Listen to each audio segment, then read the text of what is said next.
Welcome back. I'm visiting here today with Scott Savlov. He's a television executive producer. Welcome to today's show.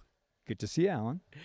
Scott, you've done a lot of things in your life, but for the listeners, can you bring us a quick up to date of what you've projects you worked on in the past? Snapshot. I started creating television shows in sports, and that basically is fulfilling my own either fantasy or passion of being in an environment where I can have fun. Being an enthusiast of sports, whether it be baseball, football, basketball, golf, allows me to get creative. And so I've created shows that I would want to watch, whether they be culinary based. Golf has been the impetus of the shows predominantly, but Celebrity Bucket List was a show that I created. And when people ask me, why did you create that show? Or how did you create that show? The best part was the celebrities would pick 5 items of what they would want to do, and then I would pick the one item that I would want to do, and we would kind of do that journey together. So for me, it's fulfilling passion and the passion of what you do. You went to school and majored in broadcasting. Correct. So coming out of school and getting your first, I'll call it gig. Yeah, how'd you get the doors open to say I want to do sports broadcasting, or what was your first project here? Well, my first gig was a little bit lucky, and I think anytime as many students coming out of broadcasting school to become a sportscaster and weather person, things like that, anchor, the hard element is getting the job because everyone has the same qualifications. Some are even better. I think a lot of it comes down to luck. A lot of it is the right place at the right time. I happened to have applied for a job with the CBS affiliate in West Palm Beach when someone else was fired. And I just happened to be there. I knew enough talking points to get myself in the door and try to be as likable as possible. And sometimes it's better days than others. And I just happened to have been at the right place at the right time. Now, you're doing a lot with the Ryder Cup right now? Golf has been very good to me, and I try to embrace it. Being around celebrities, the PGA of America and the European Tour, we're looking to enhance their branding, make it more appealing to a younger generation and non-golfers. So they asked me, and jointly I came to them saying, what about doing a celebrity match? And so for the Ryder Cup in 2016 at Hazeltine, we created a celebrity match in the 11th hour, and it came off, and 50,000 people were in attendance watching. And then last year, fortunate enough to do it again in Paris. And so that was a success. We had some very good celebrities that were kind enough to come aboard and passionately be a part of it. And next year at Kohler at Whistling Straits, we'll do it again. And then this year, I'm doing the President's Cup, which is the PGA Tour's international competition, and I'm doing the celebrity match for the President's Cup in Australia, where I've never been before. So, again, coming back to my little fantasy of fulfilling going to a location new and exciting.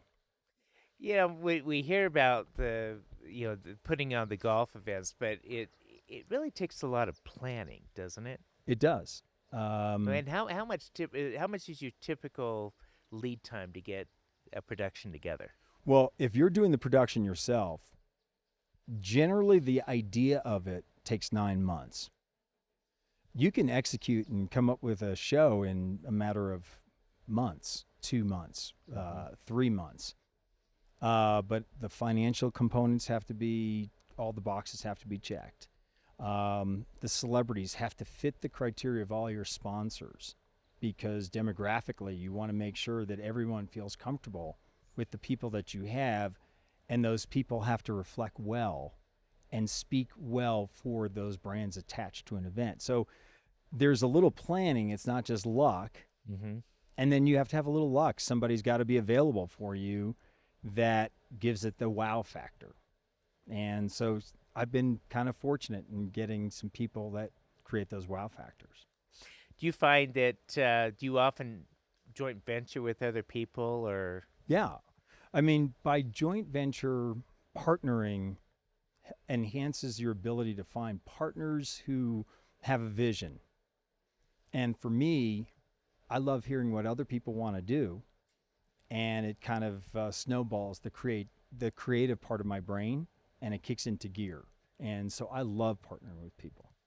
you've done some of your partners are celebrities? Yes, um, I've partnered for me a friend who is one of the more creative folks out there. Kurt Russell, as an example of somebody. We've been pursuing doing a show that we created. Kurt and his son Wyatt came up with an idea for a show, and we collaborate. And my fondest memories of working with Kurt, as an example, was sitting at a diner and kicking around the idea of what would appeal to people. And when you're listening to someone who's been in the industry for 50 years, a lot of times I have nothing to bring to the table. But when you hear the passion that he has, that kind of collaborative effort just comes naturally. What's your next project coming up? Um, I am going to Switzerland, which is, for a lot of people, a dream come true. And for me, I work with the brand Omega. The Omega Masters came to me and said, how do we enhance our brand? We're up against the FedEx Cup in the U.S. We can't seem to get different people. And how do we enhance our brand with celebrities? Can you help us? You want to pay me to go to Switzerland in the Alps, bring celebrities, and make them have a fun time? Not a hard chore. So this is our third year. We're doing it as a big pro-am. We're attaching the brand ambassadors for Omega. And so therefore you have the responsibility of making sure for the Omega brand who would fit that criteria. So we have celebrities coming, and those celebrities make my life fun because I'm just living that dream of them going to Switzerland, and I just happen to be there. Scott, a person wants to reach out and run a project by you, a potential opportunity to joint venture. How would they go ahead and reach you? I don't have a website. Okay. I'm old school, I guess. My kids tell me that. My wife tells me that. Usually it's word of mouth. It's people put them in contact with me, and I like being on the phone or meeting in person. The texting and the emailing, it works. It doesn't work for me understanding what somebody's passion is. And if they want to make it happen with me, they generally go the old school way. Hey, can I meet you for a cup of coffee? Could we get on the phone and talk about it? Pretty simple. Very good. Well, Scott, we appreciate you being here with us today on American Dreams. Thanks, Alan. Appreciate it. Okay, thank you.